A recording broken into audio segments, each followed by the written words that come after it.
And welcome to another Round the Rotary podcast with me, your host, J.P. Warren. And before we get kicked off today, I have to say that Round the Rotary podcast is brought to you by Capital Petroleum Consultants. CPC specializes in project engineering and well site supervision in all disciplines of the oil and gas industry. Contact us through www.capitalpetroleumconsultants.com to see what CPC can do for you today. Or just check us out on LinkedIn. That's pretty easy too. So with us today, I didn't even introduce you. We got I don't even think you need an introduction. We got David Gibson, the owner of Gibson Reports, host of Vidor Locksmith, which is a LinkedIn live show, not a podcast, right? Not a podcast, a livecast. We don't define it as a podcast because it's different what you're doing, and we're going to get into that. But it's different. It's cool. LinkedIn, YouTube, and Facebook, live on all three. Same time. Yeah, you just told me you could do that. That's pretty impressive. Yeah. I'm not done. Also, the board member for the IADD. International Association of Directional Driving. That's right. I think. Yeah.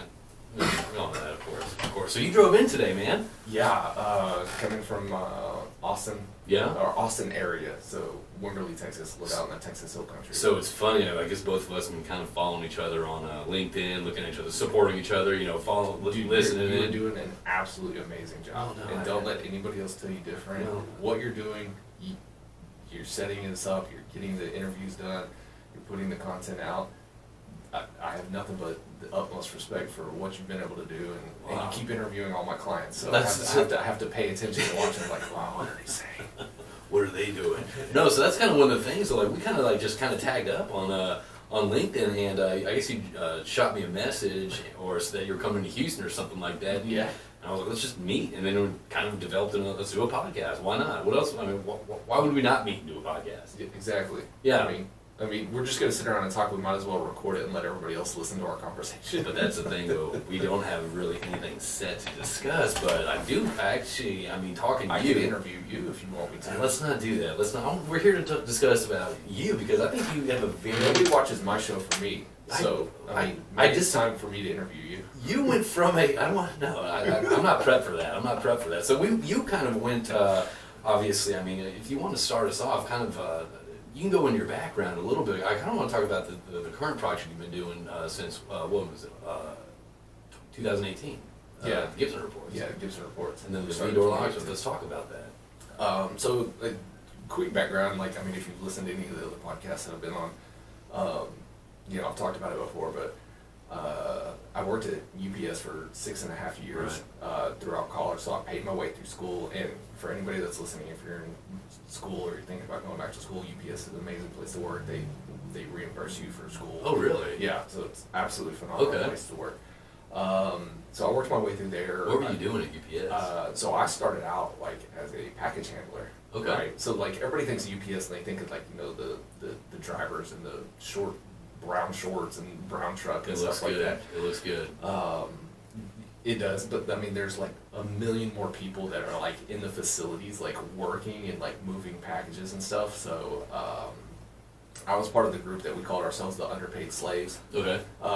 And so that's so I worked in one of the facilities. I started out as a package handler. I moved my way up to a part-time supervisor, all the way to I kept going and going and going. And by the time I had left the company, I was a facility engineer. So I was looking over an entire 300,000 square foot facility ahead.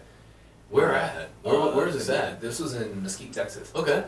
So we had a giant facility there. I had 12 union mechanics working for me. And I mentioned this on Justin Gautier's podcast, but I had a guy that was working for me that had been working in that job at that location longer than I had been alive. And he worked for me. And I'll never forget it, but it was one of those things that was the biggest challenge for me is being a leader and authority position or whatever, being a boss. The first day that I met him, they introduced me to Jay McGovern, and Jay was like, oh, well, not another fucking management person, because they're union, so anybody that's not union, they're F you. Yeah. And if you've never had to supervise union people, you can't touch anything. Take yourself, it put yourself into it takes management into a whole nother level. You're oh, I've been a manager and a CEO and I've done all this. It's yeah, but have you ever managed union people and gotten the most out of them? when they've got a contract that says like how much they're allowed to do and like all So that. how do you motivate them to How do go you, above like, and beyond that? Yeah, and I've talked about this before with other people. Who like, you know, I'd have like, you know, one person that's like there every day, the perfect, most awesome employee, right? And then he comes to me and he's like, "Hey, something happened with my daughter. I gotta go." And I'm like, "I gotta write you up." Like, you can't just be like, "Oh yeah, man, go," because like the other guys that are like, you know, fluffing off like every day, like you have to be like. So in reality, there's no like you have to kind of take the personality and then the feelings and the emotion, the empathy out of it, and There's just be no very contract based. like yeah. So like you would think like in being a leader, like you're like, all right, I'll deal with each person a different way. Like this guy I need to talk to more. This guy got to be strict about, you know, when he gets to work, he'll stay at work as long as we want. But like he's always, you know, You 5 minutes late. customize your management skills. Yeah. With this, it was like there were like you take so many of your normal like management skill sets and you just throw it out the window, and you're like, it has to be like black or white. You're either letting people walk on you, right? So there's not a case by case basis. Or you have to like follow the exact rules and apply it to everybody, because if you don't apply it to one guy, then the other guys are like, well, that's bullshit. David left that one day that his daughter got into a car accident, so today I'm just gonna leave. And you're like, you can't do that. You gotta stay and finish the work. And they're like, David did.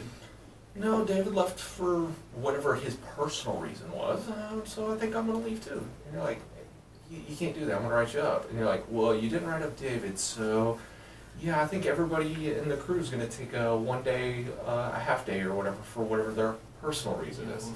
And screw me being a human, like trying to help a guy out. Yeah. And that's, you know, and so that's where, you know, like I started my career, you know, through college, and then graduated, got a job with Schlumberger. First job was in Australia. My first location was Perth, Australia. Wait a minute. So you graduated in mechanical engineering, right? Finished mechanical engineering. So did you know anything about the oil field before? I knew absolutely zero. Really? Okay. So what drew you to Schlumberger?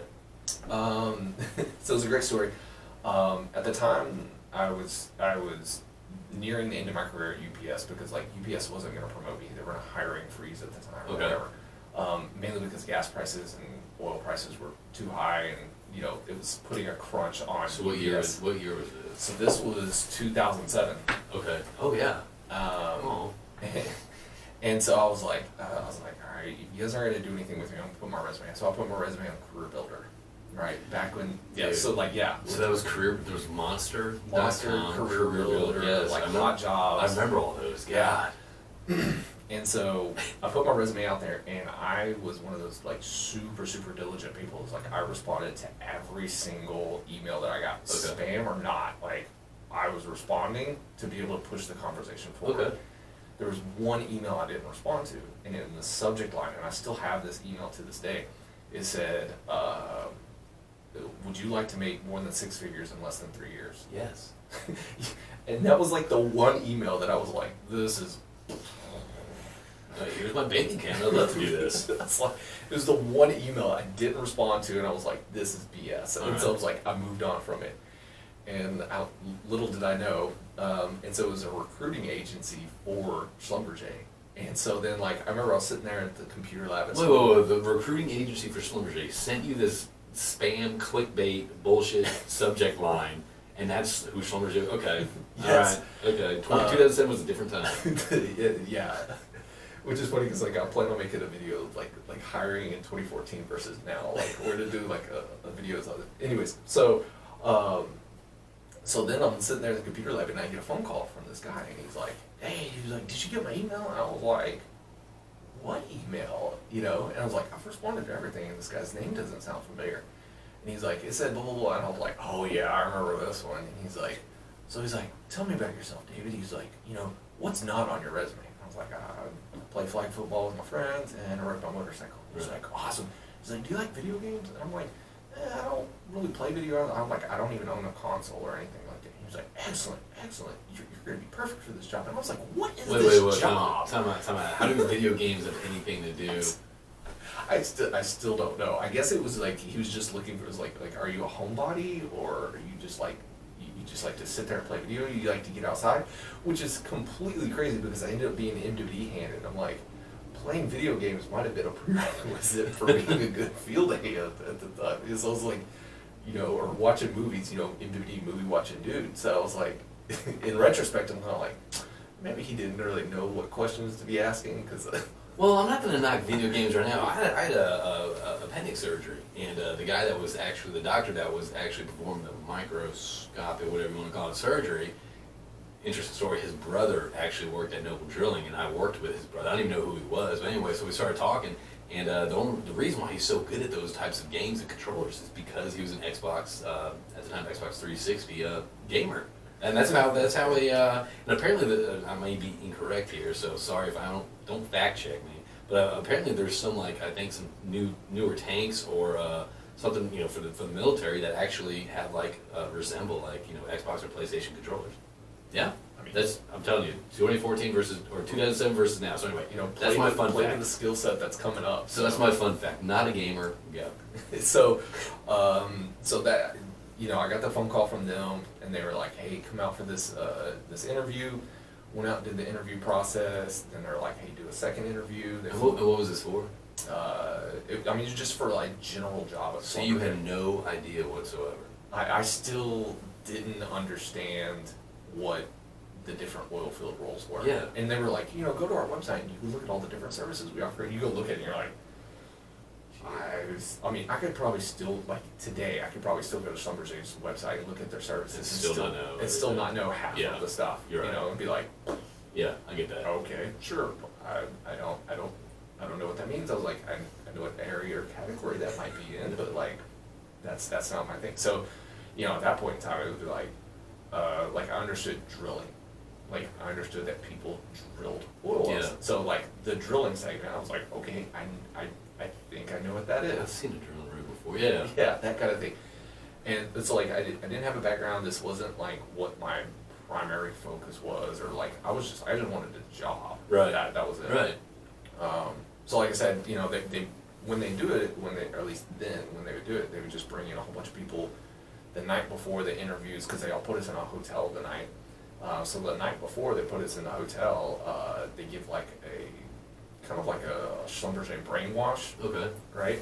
At least that's when it begins. And they're like, we're amazing, and we do all these things, and we work all over the world, and you want to come work for us, and we're the best, and we're the best, and we're the best, and we wear blue, and we're the best. And so that's like the night before, and then the next day they do the interviews, and they're just doing like real kind of like, do you have a pulse? Are you a decent human being? Ask some general questions. Right. And they're like, all right, you guys make the cut, blah, blah, blah, blah, blah. All right, you guys go to the second round. The second round of interviews was really weird. They flew us all out to Shreveport to be able to go look at a couple of different job locations. We went and looked at a wireline job.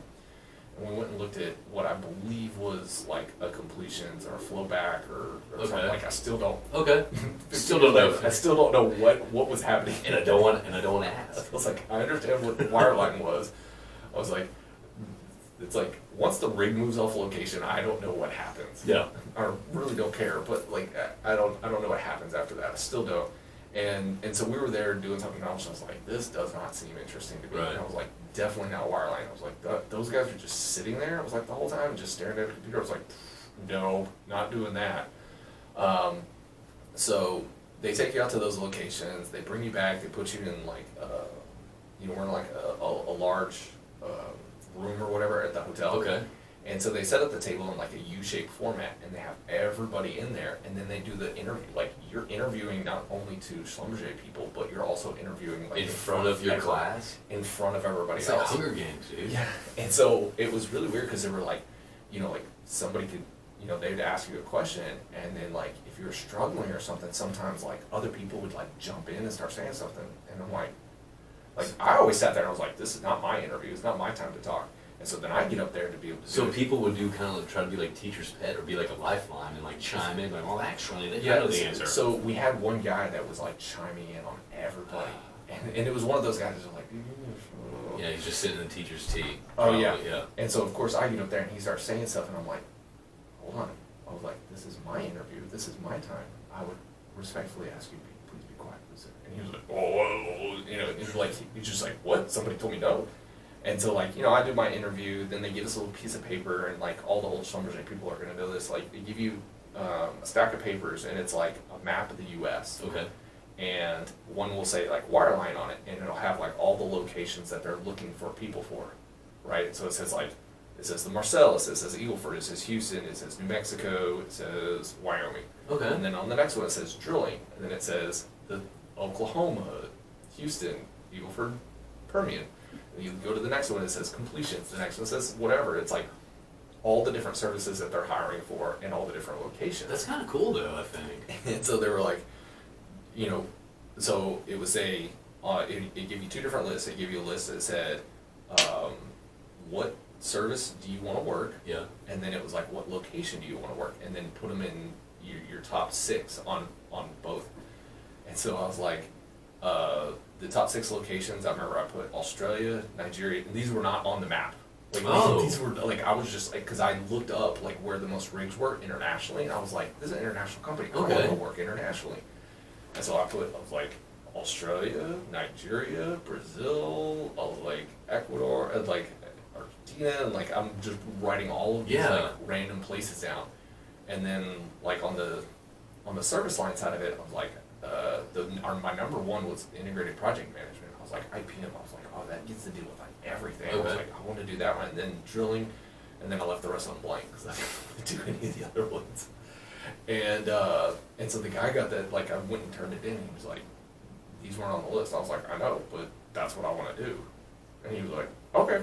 And so he takes it and whatever, and then like a month later I get an email and they're like, hey, yeah, we want to offer you a job in Perth, Australia. And I was like, you know, my head explodes. Well, dude, hold on, Dave. Time out. I think you're kind of passing up a couple important things for those kind of listening out there. That I mean, it seems like this kind of attitude or drive or whatever you want, thinking outside the box, whatever. It's kind of, I mean, it sounds to me like from that moment when you're first applying for your first oil field job to kind of where you're at today, on just kind of doing things outside the box. I think that's, I mean, in writing, you know, thing, you know, obviously you're given instructions, write this, and then submit, you know, top 6, and not only do you not complete one list, you're like, I don't want to do anything else, like, screw it, like, I'm not here for that, but you also kind of out of the box again, talking about your locations. I think that's just, like, what kind of gave you the guts, or the, whatever you want to call it, the balls to actually just write, be like, yeah, I want Perth, Australia, Nigeria, like, what gave you, I guess, the,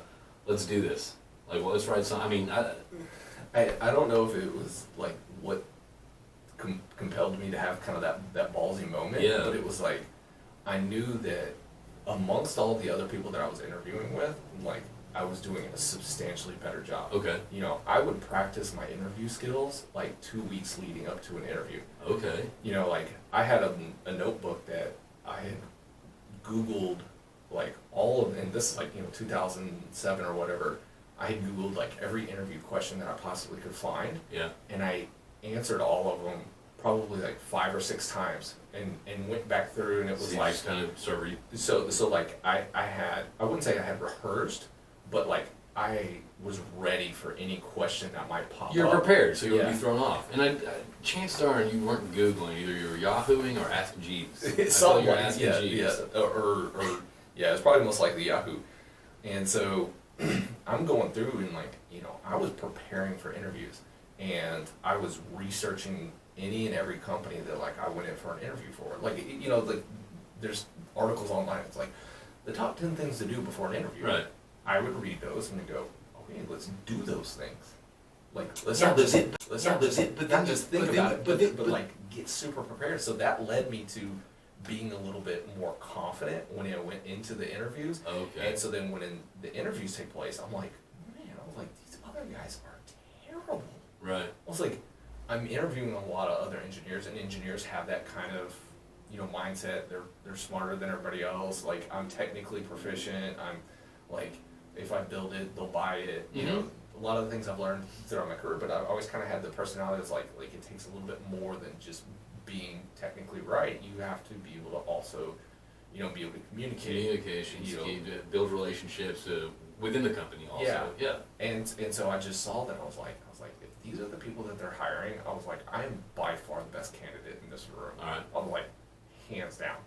And that's why, like, when, I look at their, thing, and I was like, this is an international company, and I'm looking at, year over year where the highest rig count growth was at, and it was Yeah. like, yeah, there's growth here in the US, but then the highest growth outside of the US was Australia. I was like, so obviously they've got to be hiring there because there's a high, So you just rolled the dice and you said, why not? Yeah. Let's see what happens. yeah, and so I mean, what's the worst that could happen? They could have come back and said, all right, hey, you're going to end up working in Midland. Yeah. Okay. Well, I tried. Okay, well, I'm from Texas, my grandparents live out in West Texas, so like. So the worst case scenario isn't that bad. Yeah. Yeah. Exactly. And so like I just, I guess you'd say, like, I just rolled the dice, and they gave me the opportunity to be able to work in Perth, Australia, and How long were you there for? 2 years.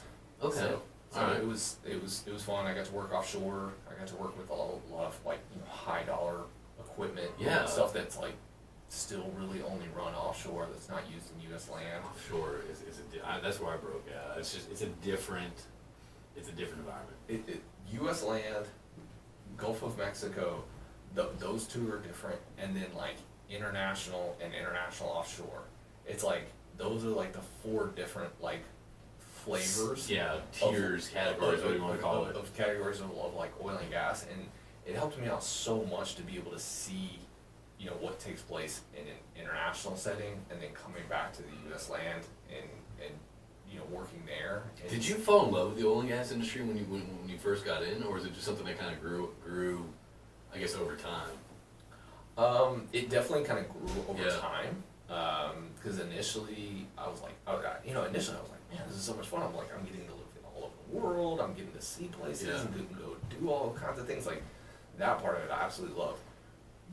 And anybody that's worked at Schlumberger can attest to this. The people at Schlumberger, now that I have friends from there, Yeah. like, now they're great people, but there were certain things that took place in the culture that Schlumberger puts together.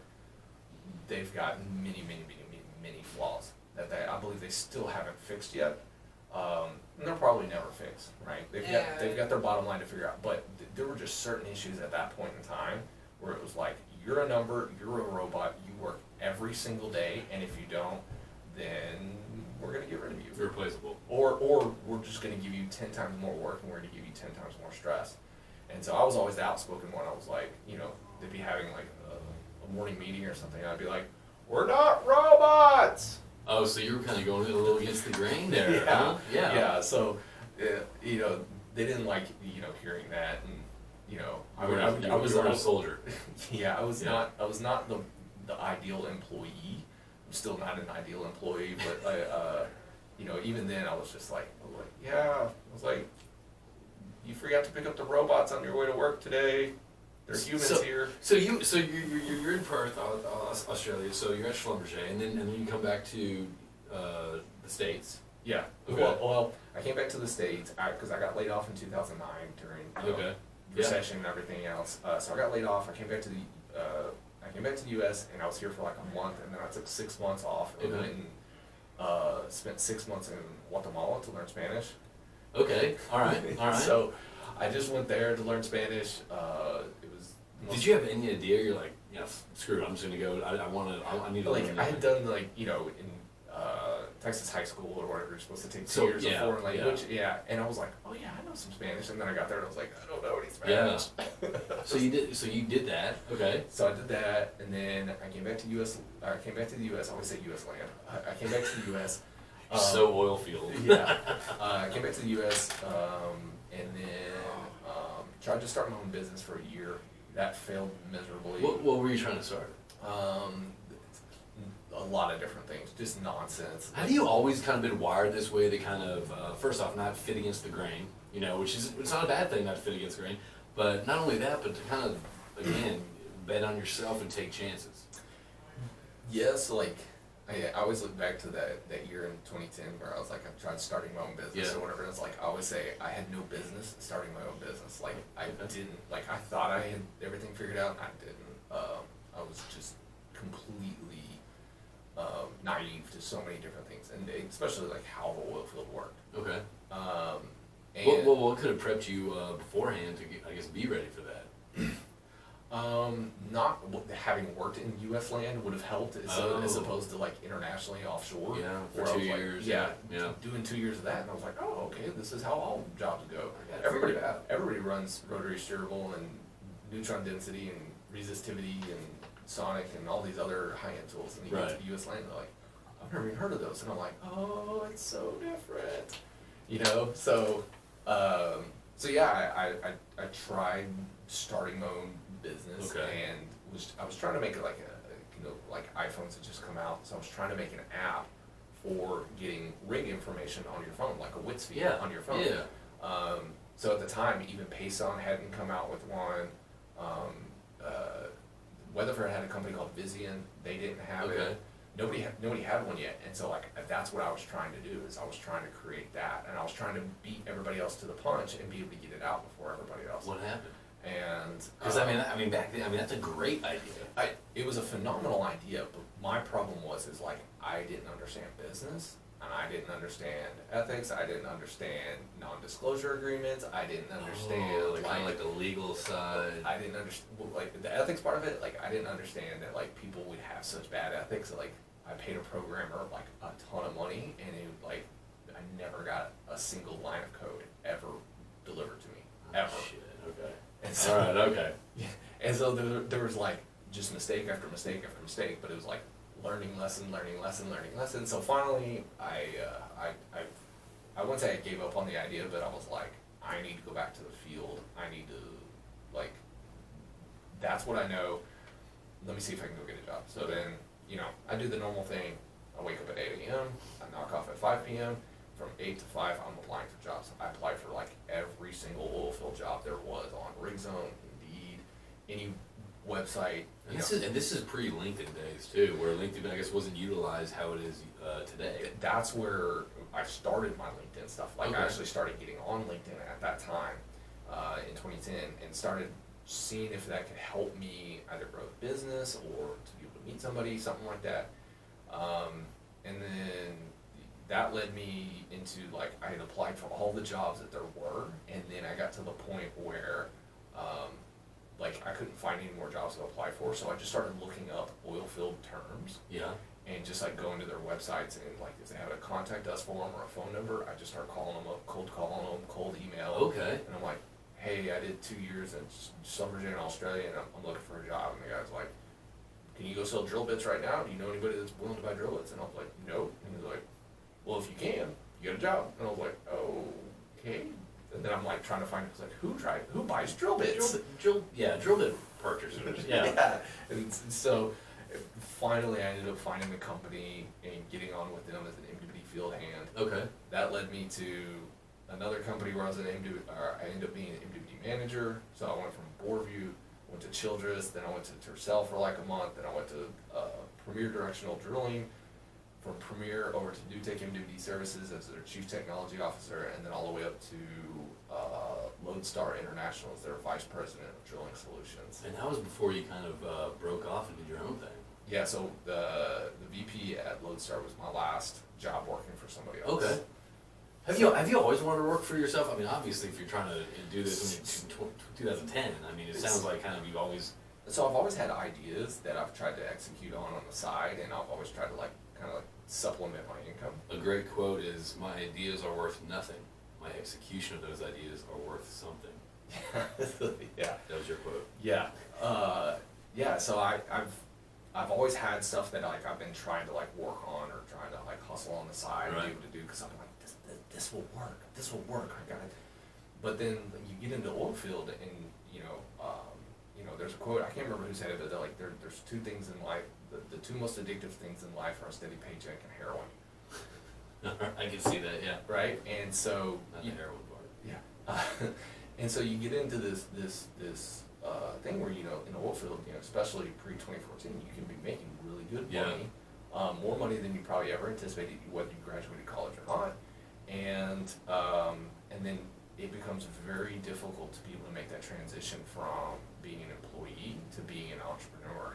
Yeah, no, I can imagine. But not only that, I mean, speaking to that 24th, you can make a lot of money, and you don't even have to be efficient or even good at your job to keep your job. No. Back then, now it's It's a different game now, but even back then, I mean, you didn't have to be that efficient. No, I mean, there were tons of people in 2014 that were walking around making more money than they ever, and I've told tons of people, I was like, there's a bubble in our industry, and I was telling people in 2014, because the amount of money that I was paying some of my employees, I was like, you are not worth this. And when you pay somebody for something that they're not worth, I was like, that's a bubble. It's a problem. Yeah. And I was like, something's going to happen, and I was like, and your bubble's gonna burst. And I told a lot of them, because I had NBD field hands that were working for me, and I'm like, look, you need to calm yourself down. I was like, you are not worth $800 a day as a night hand.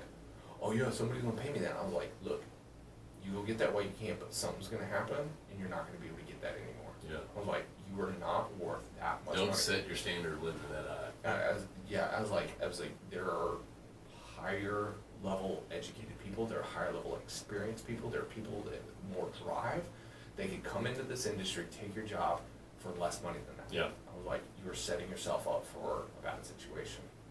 So yeah, in 2014, as far as the entrepreneur stuff, like even back then, like I was trying to find other things to do. And having been through one downturn already, in 2009, I was like, I need to be able to make sure that I am, diversified with Mm-hmm. income.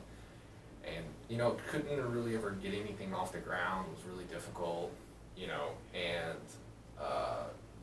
so there were lots of other like little bitty entrepreneurial things that I tried to do. I tried a company called Fit Body Labs, that didn't work. I partnered with a friend of mine. We created a company called QTX Algorithms. We wrote a daily reporting software for directional drilling service companies. Okay. We actually sold it for about 50 grand.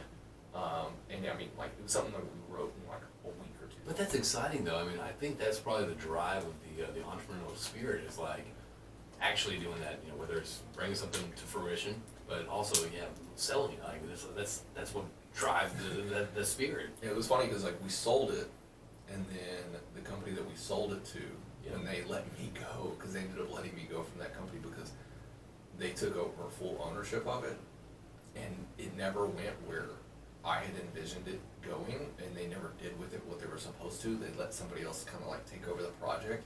It was like one of the dumbest things I've ever seen. It was like, wait, you guys just did this? I was like, no. I was like, this isn't going to work. And they were like, oh, no, we'll do it. I'm like, all right. They do it, and they screw it up so bad that when they let me go, they were like, here, you can have it back. So I got the rights to the software and everything back. So it was like they rented it from me for a couple of years for 50 grand. I'm fine with that. Yeah. Shit, this day and age, I'll take that in a heartbeat. It ended up being one of those things that, like, because of the downturn, we couldn't keep up paying like the server fees and stuff, and then we went to go shut down the server. Instead of shutting it down, like, there was like one of these boxes like, do you want to stop this? Yes. And it was like, okay, and you hit it yes, and then it was like, we clicked one too many boxes. It was like, do you want to just delete everything on here too? And so we deleted all the source code and everything, and then we're like, whoops. It's like, we didn't mean to do that. We still needed the original program. We thought we were just deleting off all of the history and stuff that was in there that was taking up too much space, not like the full the cookies and cache. Yeah. It was like we just deleted the whole thing. So we're like, okay, well, no worries. That's okay. All right. So, I've always had that. I've always had that knack for wanting to be able to do other stuff and wanting to be able to do a job where, I can see the fruits of my labor, right? So like, as much as I put in, I can see what the outcome is. Right. If I can't see that, or like if I can't understand that ratio, or that correlation, I should say, then it's hard for me to be able to do something. It's hard for me to get motivated. They're like, you're part of the team, and like, we're all going the same direction. And I'm like, no, Steve's waiting to get fired. He's definitely not part of the team.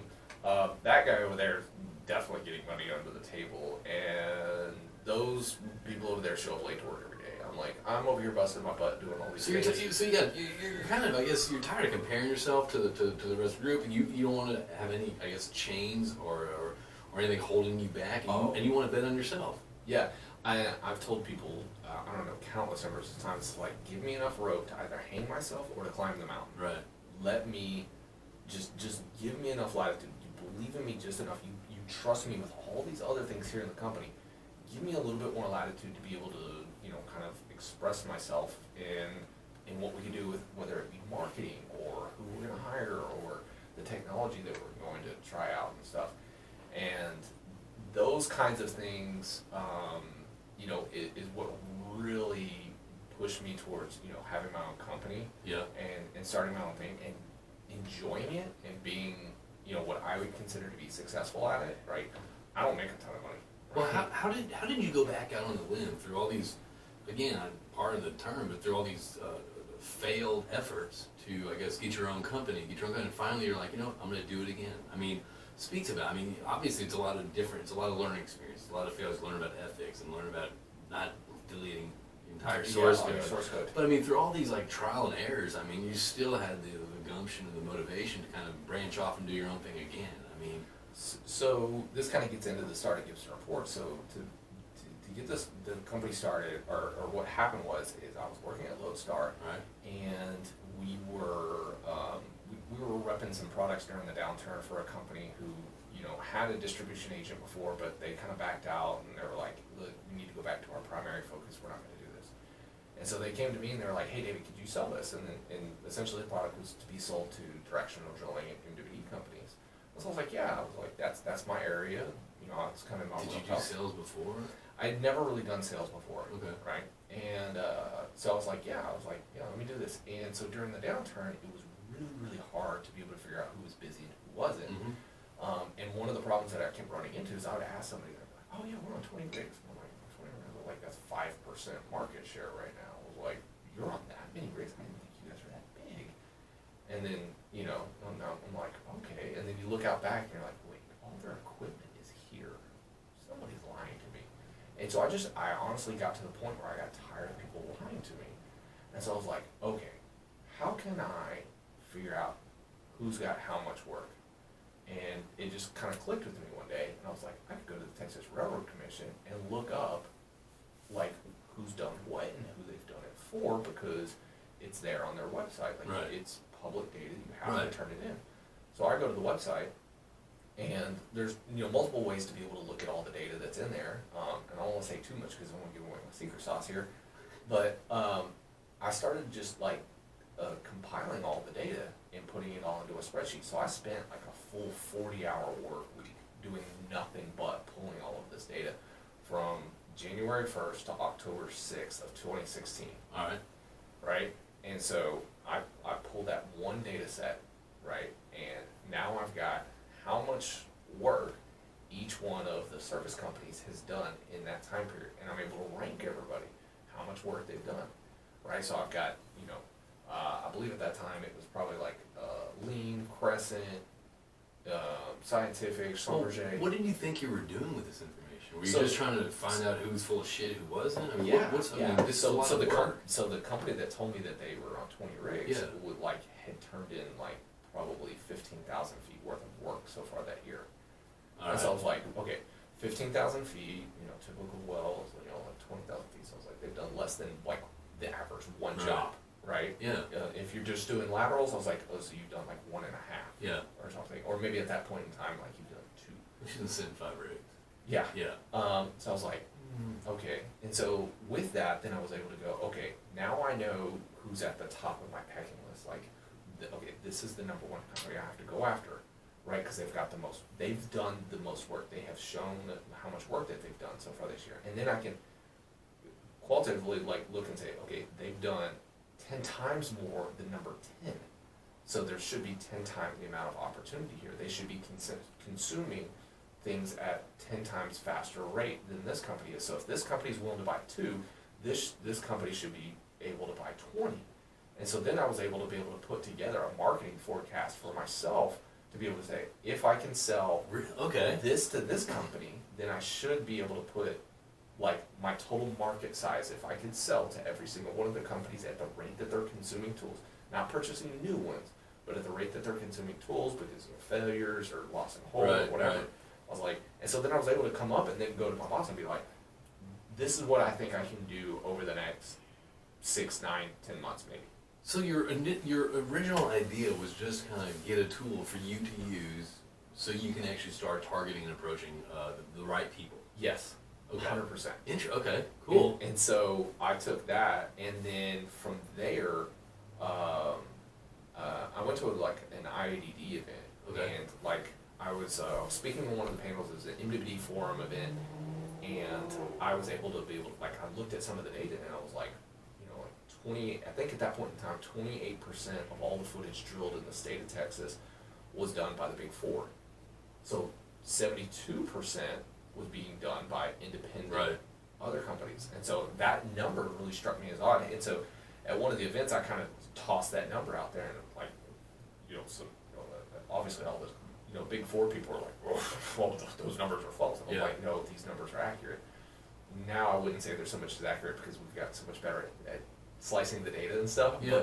But at the time, that was the only number that was available to the market. That nobody else has this data. Nobody else still has this data other than us. Okay. And so I started doing more and more with the data, and then we got to a point where I needed to be able to have help with putting all of the data together because it was taking me so long to be able to 40 file. hours, yeah. And so I've done that report probably like 2 or 3 more times over Okay. a year time span. And then the next year it was like, so it was And 2017. you're still working at your previous company. Yeah. Okay. So it's 2017. It's Thanksgiving. I'm sitting across the table from my cousin. I'm like, hey, do you know how to do like database stuff? And he was like, yeah. And I was like, I got this idea. And he was like, well, just email me whatever you got. So I was like, cool.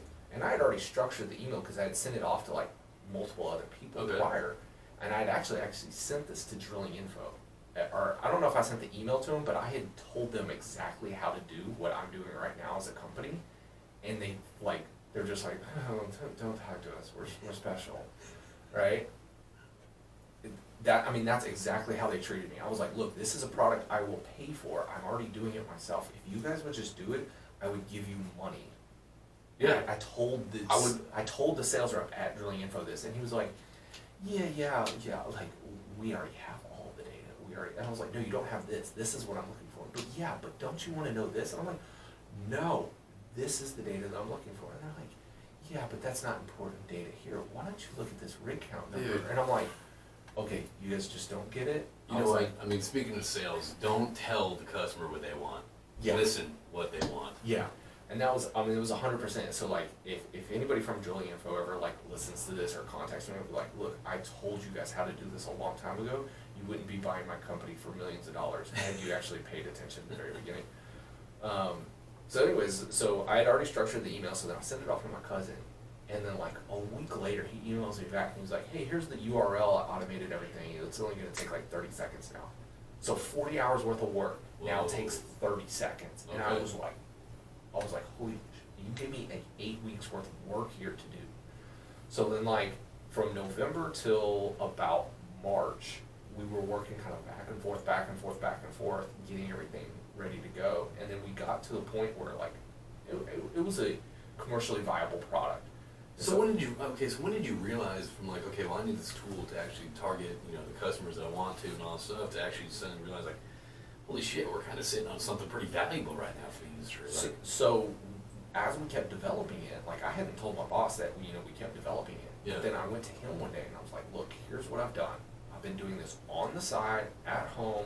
I haven't paid my cousin at all. Like he's just like, and I went to him and I said, I think we should make this a commercial product. I think we should go sell this into the industry. And he was like, no, we're not doing that. And I was like, okay, that's not the main focus of the company. I can understand that. I was like, why don't we just put it on our website as a marketing tool, and people will come to our website all the time looking at this data. Yeah. And I was like, talk about exposure. And I was like, we'll just put it out there for free. And he's like, nah, I don't want to do that. So talk about taking the wind out of your sails. Told no by Drilling Info. You've been told no twice by your boss. Again, this constant no obstacles in your path. And so I was at an IEDD event, and I showed one of my friends and colleagues in the industry, and I showed it to him, and he was like, "What is that?" And I was like, "Yeah, here's all this stuff." And he's like, "Would you give that to me?" And he's like, "I'd pay $500 right now for that." And I was like, "You'd pay me $500 for this info?" And he was like, "Yeah, without a doubt." And I was like, "Okay, how often would you give me $500 for this info?" And he was like, on a pretty regular basis. And I was like, okay. And that was like when the moment clicked, and I was Right. like, we're on to something now. You know, and then, so that event happened, then I talked to my boss, and my boss was like, no. And then, so then I was like, okay, what am I gonna do with this? And so I started talking to other people in the industry, and I was like, hey, here's the data that I've got all of this.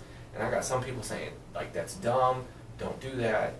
We already have that data, and I know who that individual is, and they're still, you know, where they're at. Well, they're a listener. Yeah, and then I had other people that were like, you know, oh, we'll pay $1,000 for that, or we'll pay $500, or like, they're like, I give you $50 for it. So now you're I was like, $50 a month. So And they're now like, you're kind yeah. of hearing like there's some there's some talk about Yeah, this. Like yeah. you can put a value to this now. Okay, And cool.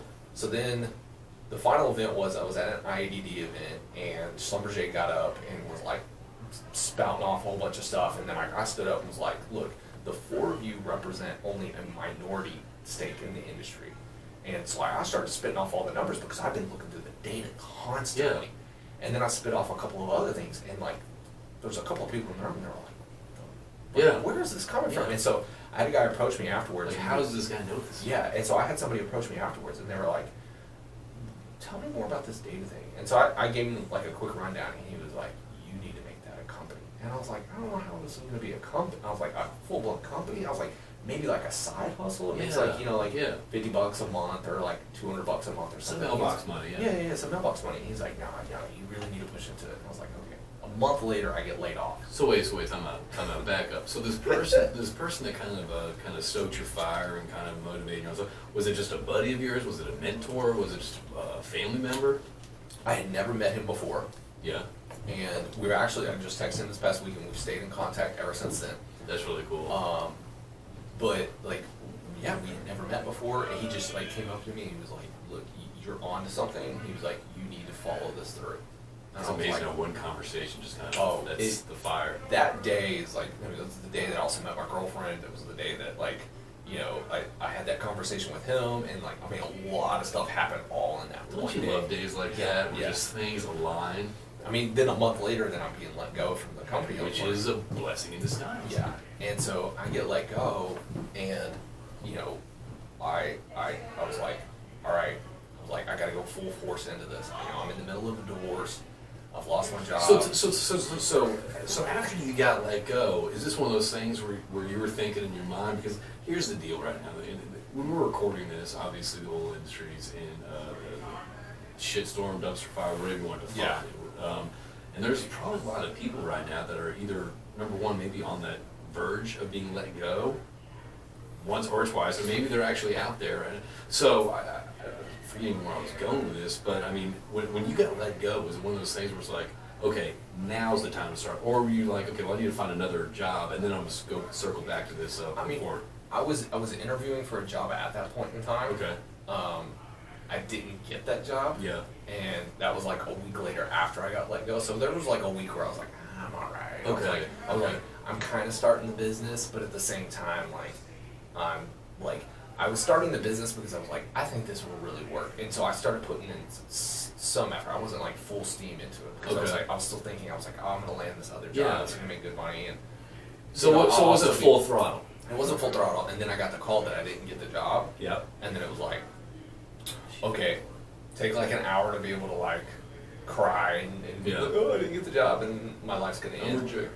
Yeah. Exactly, and then go, okay, now I have to make this work Yeah. because I'm dealing with a divorce. I've got full custody of my kids right now. Like if I go broke during this time, like You could lose custody of your children. I could have lost custody of the kids. I could have lost A lot. A lot. Believe me, divorces are not only the stress of that, but also with your children, and now you find yourself without a job. Yeah, and so then I was like, okay, I got my last month's pay. I had saved up a little bit of money, and so essentially I had about $10,000 Right. in the bank, Right. and it was like, okay, this is the $10,000 that's gonna make this company happen. And not only was it like, that wasn't the $10,000 to make the company happen, that was like $10,000 to make the life happen, to pay my divorce attorney, to be able to pay my car note, to be able to pay my Dude, other car note. Stop! I'm getting stressed out right now. Stop! I'm getting very stressed out right now. Just thinking about that situation, man. I think that's crazy. And then a month later, the couple that was in my rent house turned out to like went on a meth binge. Like, I guess I got involved in drugs or A something. good meth binge or a bad meth binge? Very bad one. Okay. And so then, like, a month later, my rent house is absolutely wrecked. Meth will do that. You know, and now I'm like, okay, I'm trying to start my own company. I'm trying to be a landlord to meth heads. I'm trying to, like, go through a divorce. I'm trying to do all these different things. And I'm trying to, like, attend the IADD events and Still be active in the industry. still be active in the industry and doing all these different things. Jeez. And so, yeah, I was at a point where I was just like, oh, like, I mean, there was so much, like, the first 100 days of entrepreneurship. I've got some notes that I wrote up to myself, but I was like, never forget this first 100 days. Yeah. And so luckily, it was one of those things that, like, we had a good product.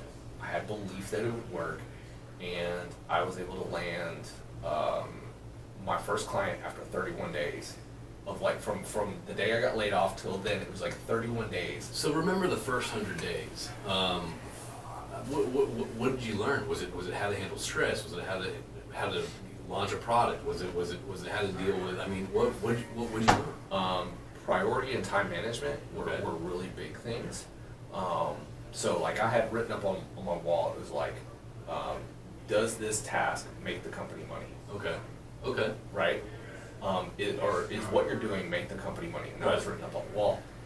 So, like, I deleted Facebook, I deleted, like, almost half of all the apps on my phone. Right. Because I was like, if this is the least bit of a deterrent from me making money or from the company generating revenue, it is not something that I need to be doing.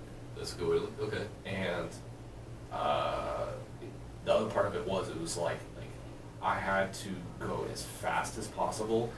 And, you know, this happens a lot, like, in life and career and in sales. I think a lot is, like, if you get nervous about picking up the phone to call somebody, like, I don't know, maybe now's not the right time to call them, or like, if you ever get that hesitation of a feeling, or you're like, oh, I'm just gonna say no, or something like that, it's this just weird gut feeling that, like, if you're not being really close and self-aware about it, like, it'll happen, and then, like, you procrastinate something. And Well, not only that. I mean, sometimes, I mean, it's a mindset. I mean, sometimes it's like, oh shit, it's probably bad. They're probably busy. They just got this, and then you pick up and you notice that you're kind of disconnected from that conversation, and you're not actually having a genuine conversation. Versus, if you change that, be like, what I try to do, like, whether it's a conversation with a potential customer, or like even a discussion with a wife, an argument with a wife, it's like, okay, well, how do you want this to go? You know, it's really kind of shifting your mental gears and kind of just, okay, I want this to be the end result, and that's how I'm going to talk myself through. Yeah. So anytime I had that feeling, I was like, okay, now's the time I have to act, and I have to act right now. So you push yourself for that. So I was like, I mean, and I still do this to today. It's like, if I get the hesitation about something, I'm like, okay, that means I need to do it right now. Yeah. Like, there is no, like, I don't care. I'm walking into Burger King or something, and I get that, like, oh, dang it. I'm like, all right, well, step back outside, pick up the phone, and call somebody. So did you have everything in line in those 31 days? Was it like, you know, packaged pretty, bow on top, or was it just kind of, were you still kind of just shoot from the hip? So the reports are like reports of, you know, what service companies work for which operators use what service companies, and, you know, we can see by footage, you know, how much is taking place month by month, to be able to see who's doing what. The first early days of it were all PDF reports, right? And we were going ham. We were like, oh, we can dice the data this way, we can dice the data this way. And we went from, like, I don't know, I would say, like, the very first report was like 200 pages, and then within a month we were up to 16,000 pages of reports. Okay. And there's actually a client of mine that from the very first, they were the second or third client, and they printed off all of them, and so there's still reams of paper sitting on a desk here in Houston, like, and every time I walk by, I'm like, those are like the very first reports, and I mean, there's just stacks and stacks of paper because they printed all of them off, even though it was like a digital PDF that you could search. Somebody said, "Oh, print them all off." I like paper. I don't like this iPad. Yeah, it's definitely one of those things where I'm like, that was a bad move. And so, within the first month, somebody was like, "Hey, have you ever heard of like Tableau or Power BI?" And I was like, "I don't know what those are." And they're like, "You should definitely check those out." And so we go and look at them. We're like, "Oh, it's like a dynamic PDF. Like, you can click on things, and then everything changes. You can click on Reeves County, and then all the numbers change just for Reeves County." And I was like, "Oh, this is what I need." And that was probably the biggest risk we took early on, because I didn't have the money to be able to pay for the software. I didn't know how to use the software. I didn't, like, nothing. And so I found a consultant company, and I was like, look, dude, like, if this doesn't work, like, I have failed. Like, literally, like that's it. Like, I'm probably gonna lose my kids or whatever. And I was like, this is me telling the CEO of the company that, like, I'm hiring. I was like, you have to fucking make this work. Yeah. And he's like, how do you plan on paying for this? And I was like, I'm putting it on a credit card, I'm maxing it out. And he was like, okay. And I was like, dude, like, I need you to be able to do this, like, and it's gotta be good. And he was like, okay. And so we had some back and forth, and we had some because like the initial consultant he had work on it, like, came back, and I was like, dude, this is crap. And he was like, all right. And I was like, and I have an IDD presentation like 2 days from now. And you're about to showcase your Yeah, I'm about to your baby. showcase all my stuff. Yeah. And so like I haven't written the PowerPoint presentation because I thought they were gonna deliver this to me ahead of time. And so And you like being prepared too. yeah. And so the guy gives it to me like at noon the day prior to me like submitting this. And so like, you know, I'm not on the board at this point on the IDD. And so like the IDD's like, oh, we need your presentation, we need your presentation. And I'm like, hold on. And so that the CEO of that company was like, look, man, I'm gonna do this myself. And so he took it on, and he did the initial build of it. And that Yeah. initial build, I would say there's a good portion of it that is still in the company today that we still use. Okay. And so, but that was like the big risk, because I was like, man, I'm using my last couple of dollars that I have available to me to be able to make this work. And you actually have to present And, like and I I IDD. have to present the next day. But I That's had make or break it sounds like. you know, but I was able to do it well enough that I landed like 3 clients from that IDD meeting, and I got enough people's attention to be able to take me serious. So after this, I mean, I guess after this presentation, after this meeting, I mean, you're 31 days in, or no, are you 31 days in at this point? Or At is this it point, kinda we like- were about, because that was September 26th or September 24th, because it's the 3rd Thursday of the month, so it was the 2nd month we were in, which is funny because, like, you know, I was telling Jim Oker, who's the chairman, he was like, yeah, if you can last long enough to September, then yeah, you can have a spot at the meeting. And I was like, okay, I hope I can get the company to last that long. So after this, I mean, so you know, you're all in right now at this point. Yeah, You know, 100%. all in. You got like All gas, no brakes. You got 24 hours until the presentation that potentially could have made or broke you, right? Yeah. And then you get up there, and now there's some chatter about this. So that, I mean, did you need that validation to kind of keep moving forward? I wouldn't say that I needed that validation to be able to keep moving forward. I just needed the clients. Wow. I didn't care what anybody thought. I just needed like 2 or 3 clients, and Yeah. that was all I needed. And a month later, we ended up signing up Scientific. It was one of the Scientific Journal was Wow. one of my first big clients. Yeah.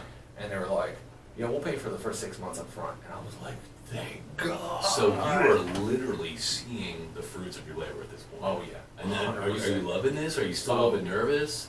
I mean, at that point in time, I was just like, this is what entrepreneurship is about. This is what it means. And I'd had a lifelong goal. Well, I mean, as far back as I can remember, it was like I always had this goal that I wanted to be a self-sufficient entrepreneur. Okay. Right? Not just like, hey, I self-thrive, or I do Herbalife, or Yeah. people that are like, oh, I'm an entrepreneur. I'm like, yeah. Oh, like Rodan and Fields and stuff. You talking about the pyramid schemes? Yeah. I'm like, oh yeah, you're an entrepreneur. Okay.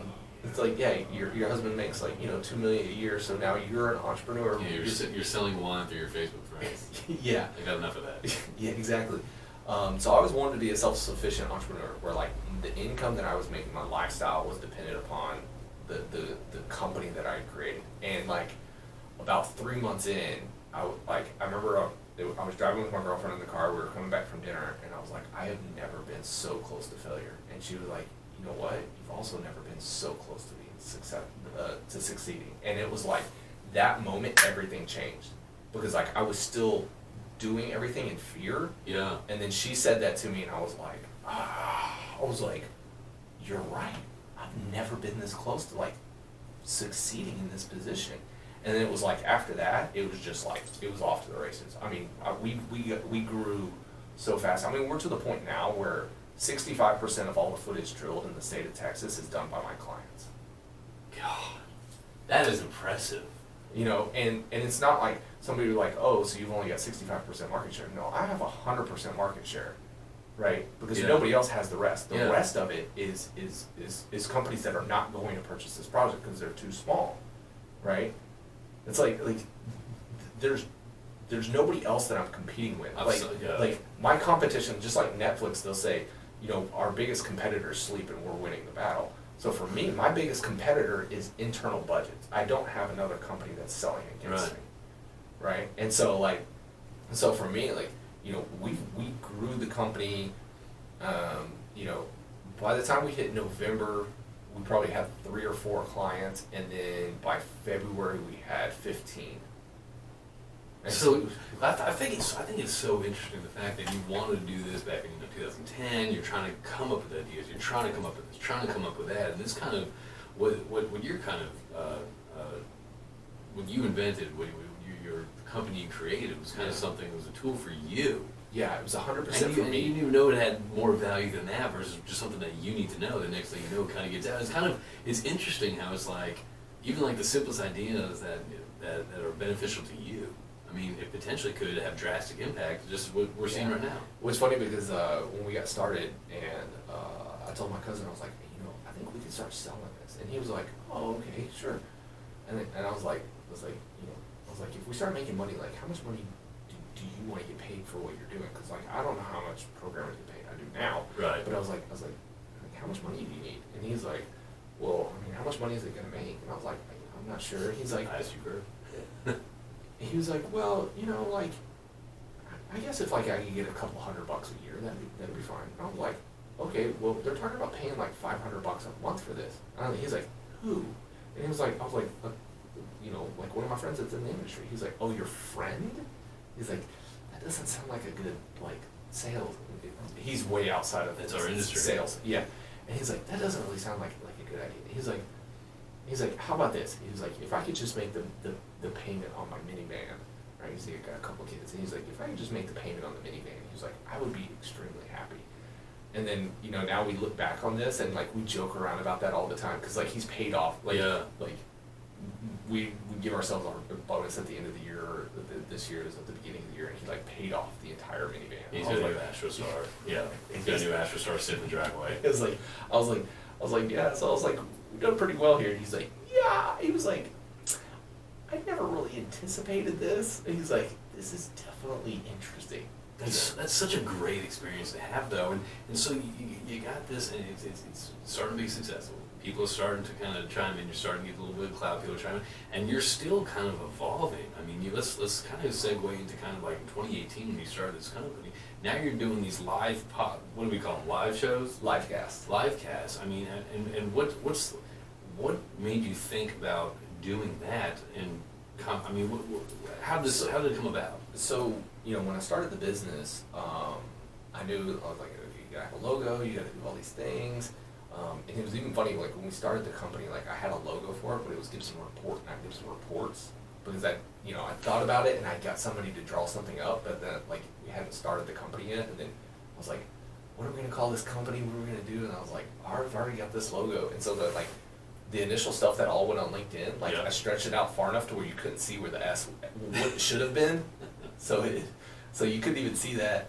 But you in the this kind of goes back to the first 100 days. Like you got to start marketing. You got to be able to start putting stuff out there for people to be able to know about you and stuff, and for people to be able to correlate who you are, the brand, and then what the product is. But hold on, I kind of want to stop you about that because that's another big challenge. I mean, you're talking about, I mean, right now you're telling me, you're like, oh yeah, we look at this data, railroad commission, and we just have a PDF that's actually, you can extrapolate this and that, and you're talking about all this stuff that's the product right now. But now, let's talk about the marketing and the branding that someone that kind of has never been in sales or marketing aspect of it, like how do you, I mean, have you?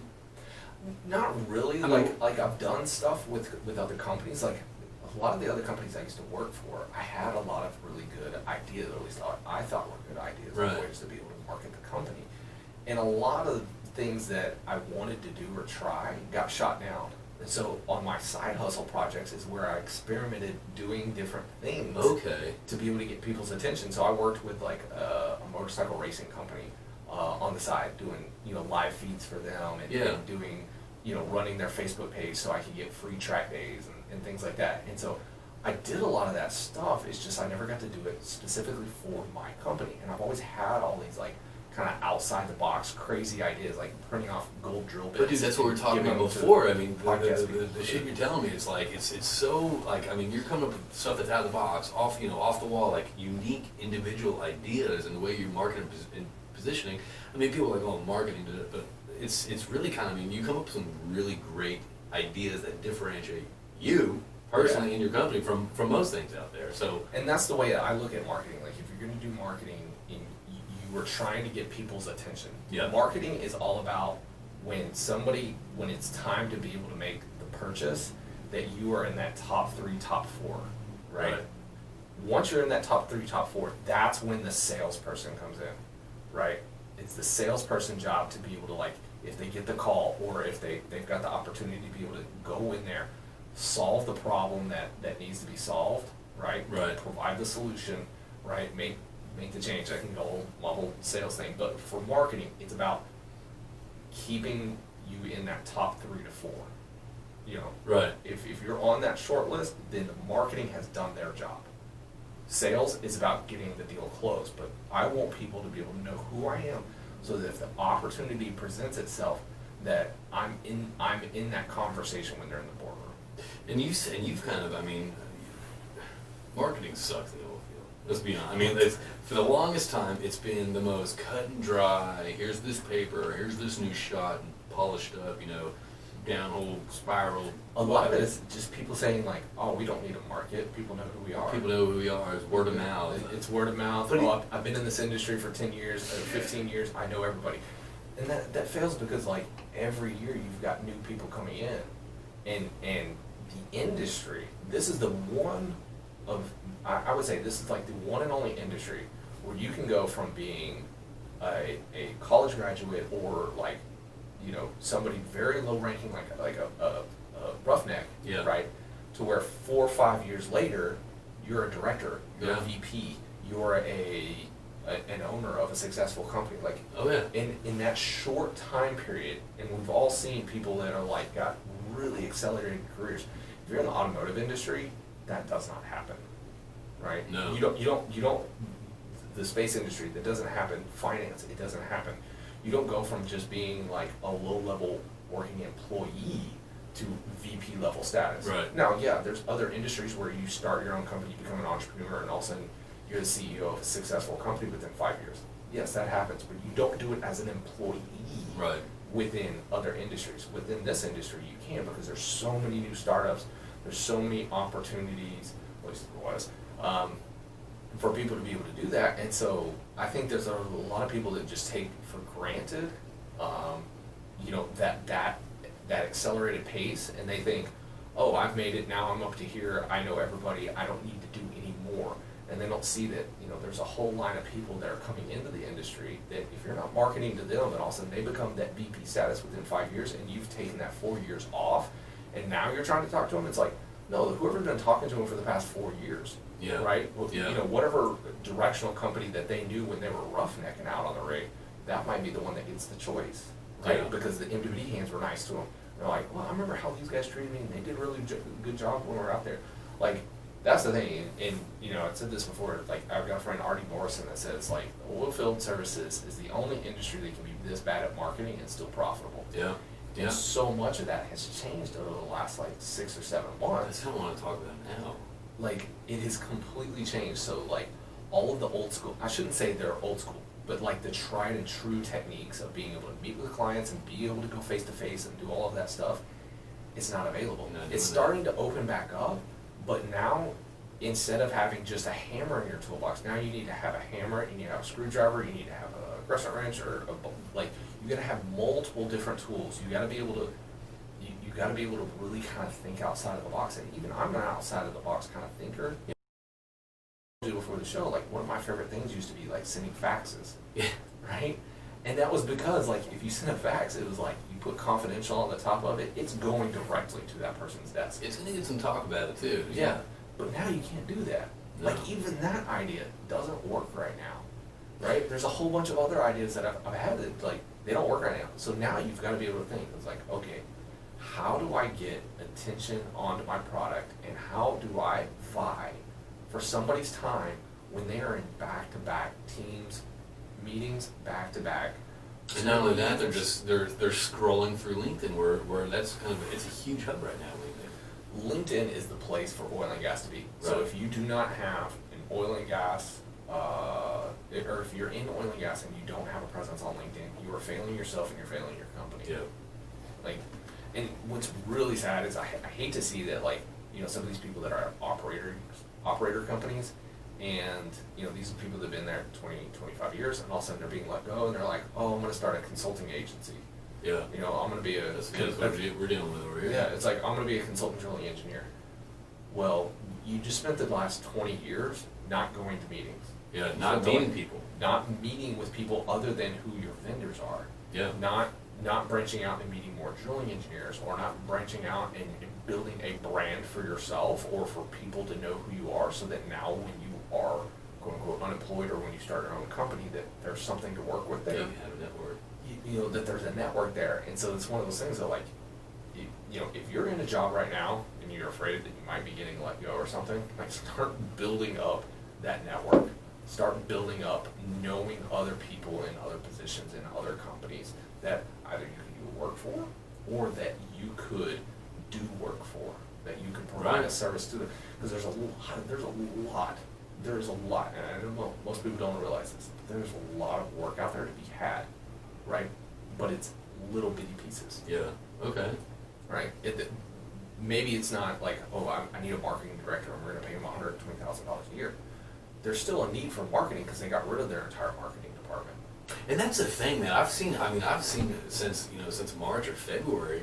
I mean, the amount of, I guess, whether it's media content or whether it's advertising on LinkedIn. I'm not talking about the paid advertising.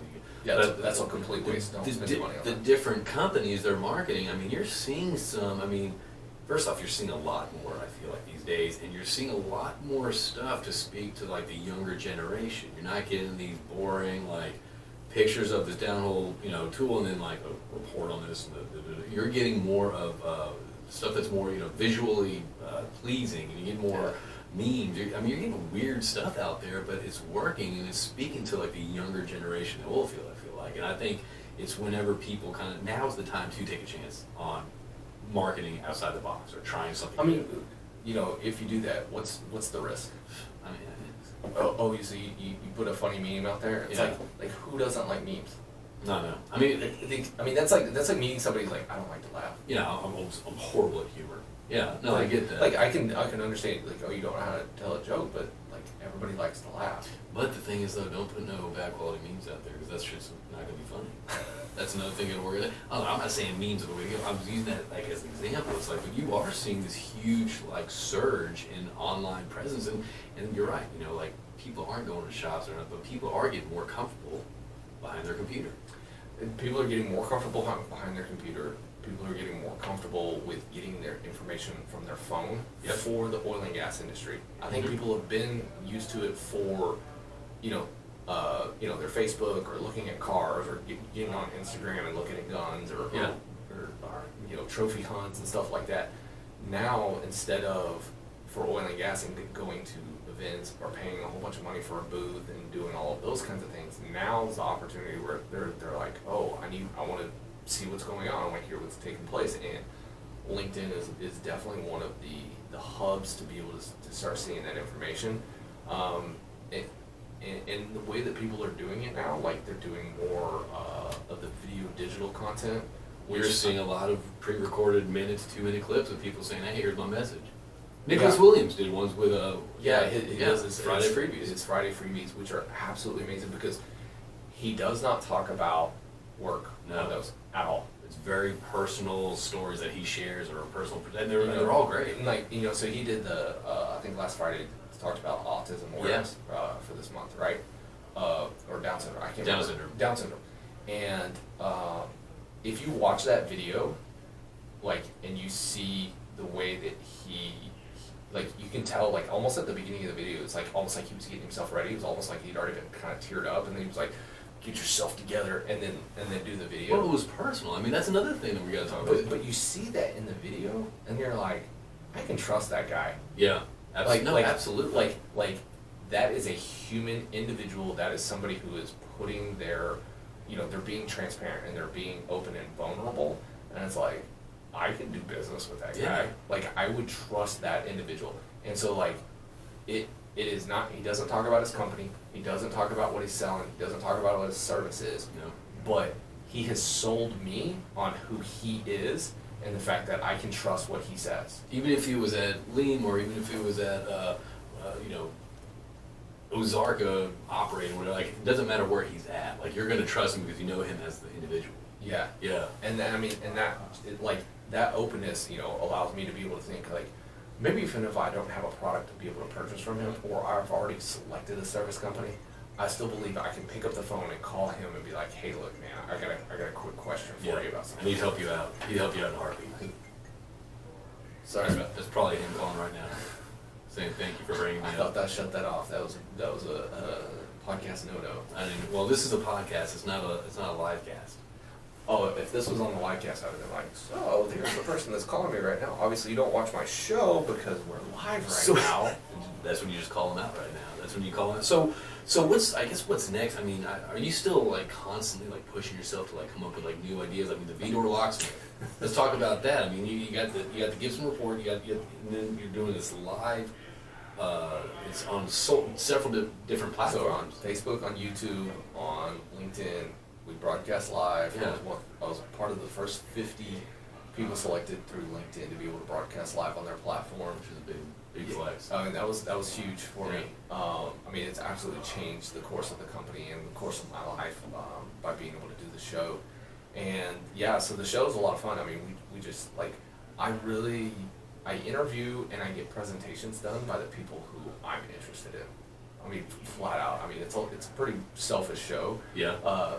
That I'm like, oh, I want David Reed on my show. I want to talk to Eric Waller. I want to talk to Robert Trainer, Fred Dupriest. Me and him are like buddies now. Like, I'm, constantly like emailing like, hey Fred, you want to do another show? Being able to talk to somebody like Steve Noss, who's managed pressure drilling like expert. He's like one of the OGs in MPD. Yeah. And be able to get him to come on the show, and then after he gets done, he's like, that was a lot of fun, dude. He's like, this is so much fun. I would love to be able to do it again. He's like, anytime you're in, Thailand, feel free to come stop by or whatever. It's like, it's a lot of fun. I really, really do enjoy it, and I think it's something that the industry needed. And I think that, I'm not going to claim that, I was the first in the industry to start a podcast or start a live cast or anything like that. But, I've started to see more.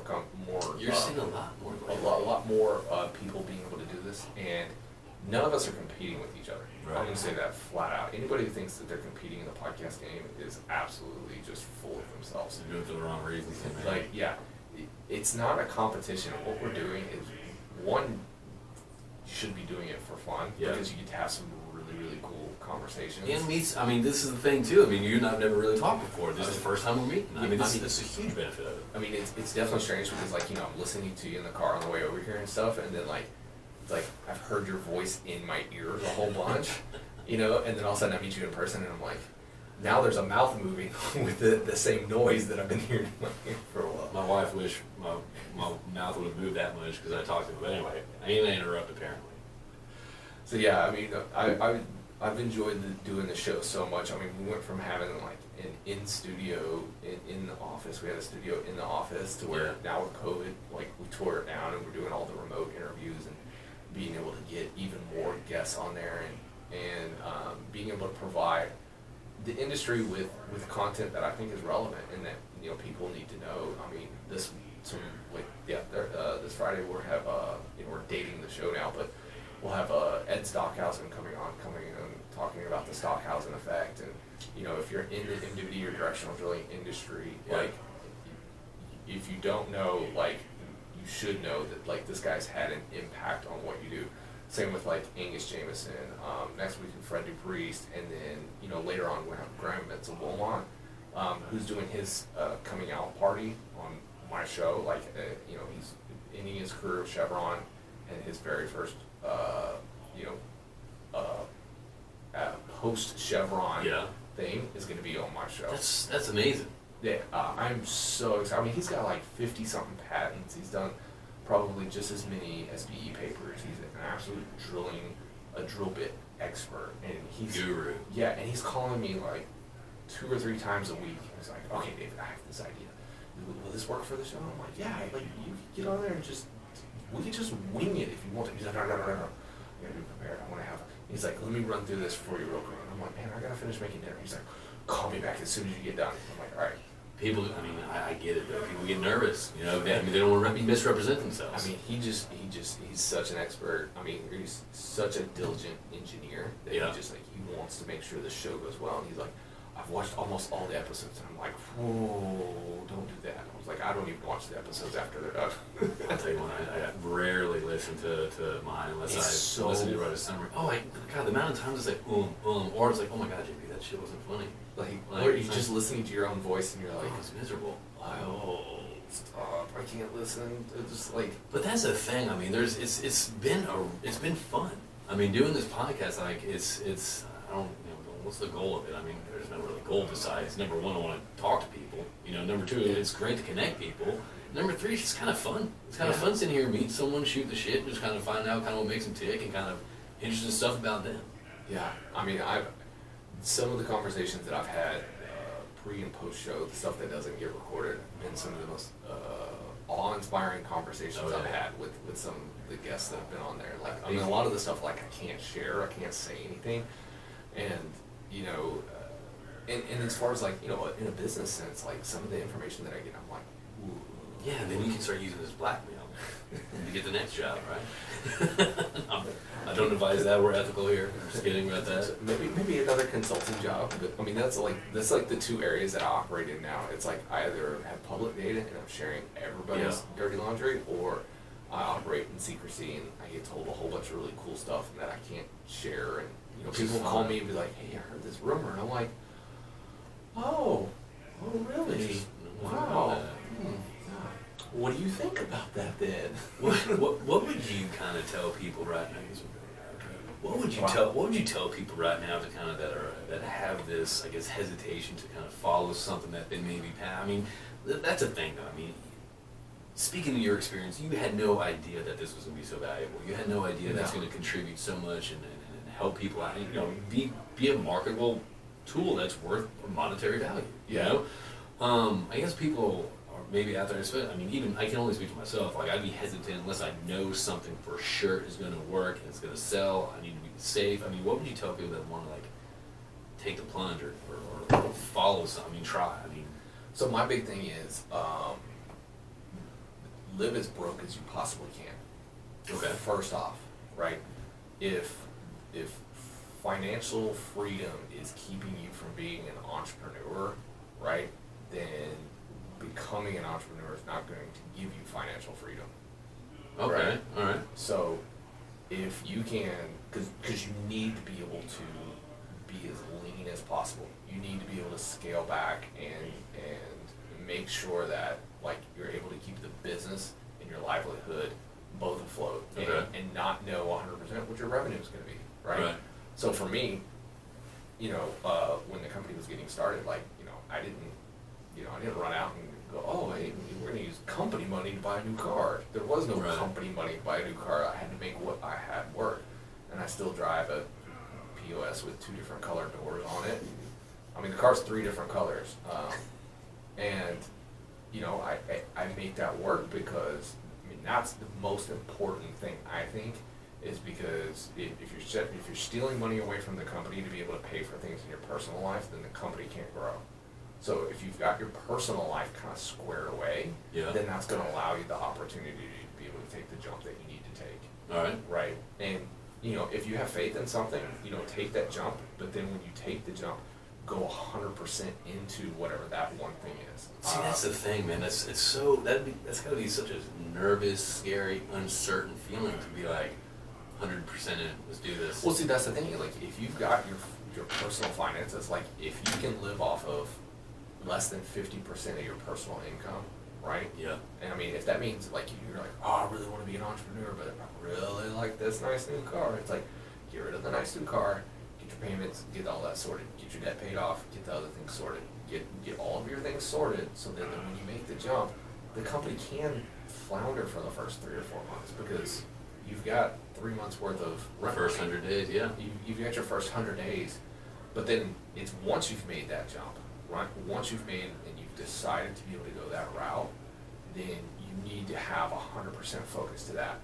And I think there's a lot of entrepreneurs, and there's a couple of guys that I've either consulted or mentored Yeah. since doing this, and you know they've taken investment money, they've raised capital, and they've done all these things, and the business is still not going anywhere. And I'll look at them like, well, what are you doing? It's like, oh, I got this idea, and I got this idea, and we're gonna patent this, and we're doing this thing, and we're doing this thing. And I was like, but the thing over there, that's the #1 product. That's the face of the company. That's the one thing you should be concentrating on. I was like, you need to forget all this other stuff. Get that thing working. Get it to a point to where it's the cash cow for the company, and then you can start looking at all these other things. Well, even get rid of the distractions. I mean, it sounds silly, but Facebook is everything that distracted you from your main focus. I mean, got rid of it. That was, the first 100 days, it was like, I didn't get back on Facebook for probably 6, 7, 8 months Yeah. or something like that after we started the company, because then it was like, okay, maybe we should start like a Facebook page. Yeah. That was about the time that we started doing the LinkedIn Live stuff as well, because it was like, okay, maybe we should, have Facebook, because then we can drive more audience and things like that, but, But that was still a business decision, not a Yeah. distraction. I mean, you're Yeah. using this platform to push Yeah. your product. And that's the thing is like, I always like to tell people, like, when I had jobs in the past, like, I work just as hard at those jobs as I do as an entrepreneur. And people are like, oh, as an entrepreneur, you're gonna work 24/7, this, that, and the other. And I was like, I don't work any harder. I maybe actually work less now Yeah. than I did for other people, because other people, like, I wanted to be a part of the team, and I wanted to be able to put forth the best effort, and like, I put in way too much making other people rich. Yeah. I put in way too much. Right. Right. Now, like, I can put in half the effort. Like, I'm still working hard, but I can put in like half the level of effort and see 4 times the outcome. Yeah, because you're not doing the corporate, frivolous, bullshit that a lot. Well, I'm not doing just BS work, and Yeah. that's the reason why I'm not a good employee now. Because like, somebody gives me BS work, I'm like, I'm not doing this. Yeah. This is BS work, and like, it doesn't need to be done. This is just, this is just busy work for somebody else. Let's hire somebody else. No, this is what you're hired to do. No, I don't do this. Yeah. Like, I'm just that kind of person. So, you can take that entrepreneurial jump. You just need to be laser-like focused for that first, until you have the first product making money and it becomes the cash cow, per se, like, to where it's bringing in the revenue and you feel comfortable enough, then you can start looking at other ideas and start looking at other, start tinkering with different things, starting a podcast, starting a show or something like that. But if you're on set and you're trying to like do all the different ideas, you're gonna get lost in ideas, and you're not gonna execute on one. It's like a spaghetti against the wall approach. It's like, one of these things should work, so I'm not going to focus. I'm just going to focus on a bunch of them, and hopefully one's going to pick up. If you Yeah. start doing that, then you're not giving it the time of day that it should. And obviously for me, a lot of the company what we did when we started prior to the company, being completely formed. Yeah. So some people are like, oh, well, you had 2 years of being able to develop the product. Well, you can still do that right now. Yeah. Go home in the evening and do one thing every day towards your new company. Yeah. Just do one thing. If it's one email, do one email. If it's one sketch of your logo, do that. That was one of the other things, like, you asked me about, like, the first 100 days. One of the things I learned is there was like a million things that had nothing to do with the product, had nothing to do with me talking to clients, had nothing to do with sales. That was stuff I had to do that I could have done prior that I Okay. hadn't done yet. Okay. Like getting my email set up. I spent 2 days trying to get my email set up just because it was like, oh, we went through, it wasn't like GoDaddy or Wix or something. It was something like that. So Yeah. they were like, hey, yeah, you can get a free, a year worth of email server or whatever. Yeah. Through this thing. And I was like, all right, yeah. I was like, we're already buying it. Yeah, we'll do that.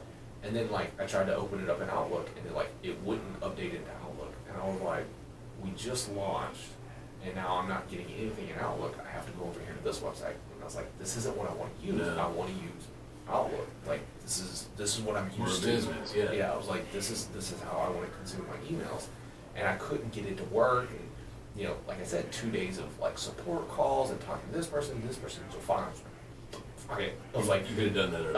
I was like, we just cut it all together, and then I was like, all right, I'll just go buy Office 365, and then you know get the Exchange and all this other stuff, get everything set up. But during that, like, there was like a 24-hour period where like I didn't get any emails. Like they all just like went into like they just vanished. Yeah, they went into some cloud. And this is this is kind of like when you're first got out there, Yeah. so news is kind of going out that you're doing Yeah. this, so we need And an email. people are hitting the website, and we're getting the contact us Oh, form gosh. like I was getting the contact us form probably filled out like 3 or 4 times a day in the first week, and so then like it would shoot an email to me and say, hey, this person contacted you and is interested in your product or whatever, and so like those, because like the stuff that we put out right there at the beginning, it got a lot of really good attention, and you know, me coming out and saying, hey, I started my Yeah. thing and Yeah. whatever, and so like it was one of those things that like there was just so much that I could have done prior to starting the company or doing that launch. You know, it's like, you know, setting up the bank account, making sure that, you know, I've got a computer that Yeah. works, and you know, doing all these, like, there was just so many little things, and it was like, you know, it had I had another like, you know, 2 or 3 months of doing that one item every day, I could have gotten all of those You could have things dropped done. your workload tremendously. Yeah, and the thing is like once you start, you want to be focused on what the core competency of the business is. If it's, you know, you're selling a widget, you want to be focused on selling that widget. You don't want to be dealing with like admin stuff. It's like, why is the printer not printing? Yeah. Yeah. Why, like, I can't get the printer and the computer are not, like, I just need to print this thing off so I can sign it and take it up there for the kids, like, to And if you're stuck with that, dealing with that, yeah, it takes focus away. it takes focus away. So it's like getting all of those other little things done and out of the way is so important. And so that's why I say, like, if you're at a job right now and you're working, you've got an idea, keep working towards it, keep knocking stuff out, so that when you launch, you need to be able to ask yourself, when I launch, am I doing anything other than selling, talking to clients, or the core competency of the business? Am I doing anything else? If the answer is yes, it's like, okay, write those things down. Yeah. And get those things knocked out. And I don't know that some things are going to be like, okay, we can't do this until we set up the bank account. It's like, okay, well, how do you set up a bank account? Well, you got to do this. Well, how do you set up an LLC? Oh, you got to talk to a lawyer. You got to talk to CPA. And that's just kind of a waiting period. I mean, you said that you have to wait a certain period of time before it gets approved. Yeah, and that was funny because like we actually didn't set up the LLC until like 3 months in, because we were like, I don't know if we're gonna make any money. So, but it wasn't until like we landed the contract with Scientific, and they were like, yeah, we need your EIN number and we need all this, and I was like, yeah, let me get that over to you. And I was like, call the lawyer. I was like, I need this now. So if you think of that one guy, if that one guy did say, hey, look, you got something here after that meeting, do you think you'd be kind of where you're at today? Or would you still pursued? I mean, I think we were still on a pretty good track, but I think that helped push me even further. Yeah. That like, this is a good idea. You need to keep pushing down this journey, keep going this direction. So, you know, anybody that's listening, go for it. See, Keep that's the keep thing. pushing. Reduce as much risk by getting as much done before you have to leave. But then once it's time, leave and go full force into it. Were your previous ideas, were those something that you were trying to do for the industry? If that Yeah. okay, for example. Yeah. Okay, Yeah. so what I'm trying to say is, like, it seems like where you're standing right now, that you initially that was an idea for you to use because, like, well, shit, I need this. This would be pretty helpful, you know. Yeah. And then that kind of like took off, and then that's kind of where you're at. That's the one entrepreneurial product dream that landed you where you're at today. But all the other ones, you were just trying to create a need or something like that for the industry. I was like, oh, like, you know, some of the other stuff was like, this sucks.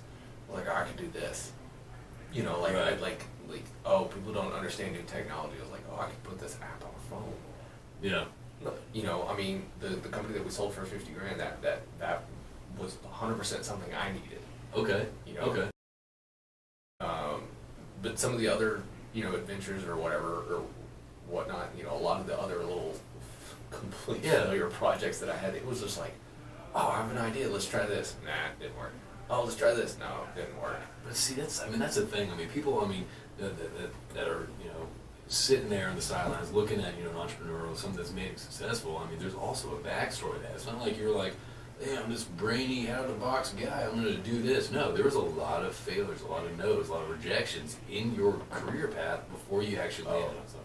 Yeah, 100%. And even now, like I struggle with like all the different other business ideas I get because I get to talk to so many new people. Oh, yeah. And I get to see so many other things and so many different ways to be able to work and stuff. And COVID's brought on like a whole slew of ideas, and I'm like, no, stay focused, keep doing this one. But there's opportunities that are there that people may be looking over, Yeah. and things of the way the industry's changed and the way things are going forward. Everyone's scared right now.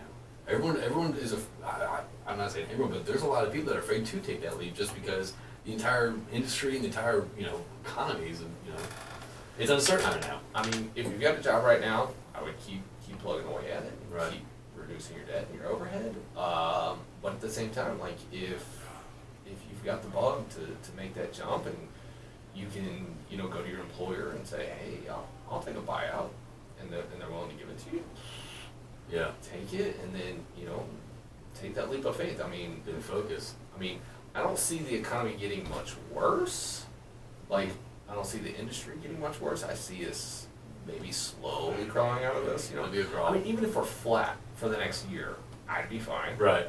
I mean, obviously, I think all of us would love to be able to see a 2,000, recount. But That's, yeah. 500 recount at 750. Those are all great numbers. But I think not going below 240 again would be fine. That'd be great. No volatility, that's great. Yeah. Everybody being able to right size and go, okay, we did have a staff of 50, now we have a staff of 20. Okay, we're at the right stage, and everybody's like, okay, we're good. Okay, now we can get back to work. Yeah. I think everybody would be able to, feel good about that. So I still think that there's opportunities. I think that, there's tons of ways to be able to make money in this industry. Maybe they're not the most traditional ones. So if you are an outside the box thinker and you've got something that, is a little bit different from what everybody else has done, which is important Yeah. in being an entrepreneur, like for me, I 100% would not sell or start any business where I did not feel that I was significantly differentiated. Like if I was like, oh, we're 10% better, like we've got a little bit better rubber. Or That's we're not going a to be little bit- what's going to sell you. Yeah, the fact that you have a better product, you're right. Yeah, like that kind of stuff. Like for the people that are out there selling commoditized products, Yeah. like not to say that drill bits are commoditized. Drill bits, fracturing, iron. Yeah, Yeah. like that kind of stuff. Like those sales reps, those are the absolute legends of the industry. Because something like that, I could not do. They know how to do it though. They know how to 100%. connect, relationship. Whatever Problem solvers. I don't know. Whatever it is, because like my normal thought process is, it's like it's just a lot of luck. And Yeah. for me, I would much rather it be like I'm selling something that's so differentiated that it's my skill set to be able to go in there and be able to educate the audience or whoever the person is on like, this is going to change X, Y, Z within your organization and be able to help you save money and make you more productive, right? I would much rather have that than just be like, hey, I see you're using those guys, you should use us. Yeah, that's exactly. That's why. I think that's a very good point. Like, well, you're using them, just use us. It's like, well, you worked at this company before, so which is it now? Like, you just went from one competitor to another competitor, but now you're saying use these guys because you're using that. Yeah, it's getting real in here, isn't it? Yeah, the headphones are like pushing in on my glasses, so. We designed those on purpose. So if you're an entrepreneur, we'll come up with some headphones that don't dig any glasses. Yeah, there you go. I'll edit that part out, so I'm gonna save that, and I'll just use that.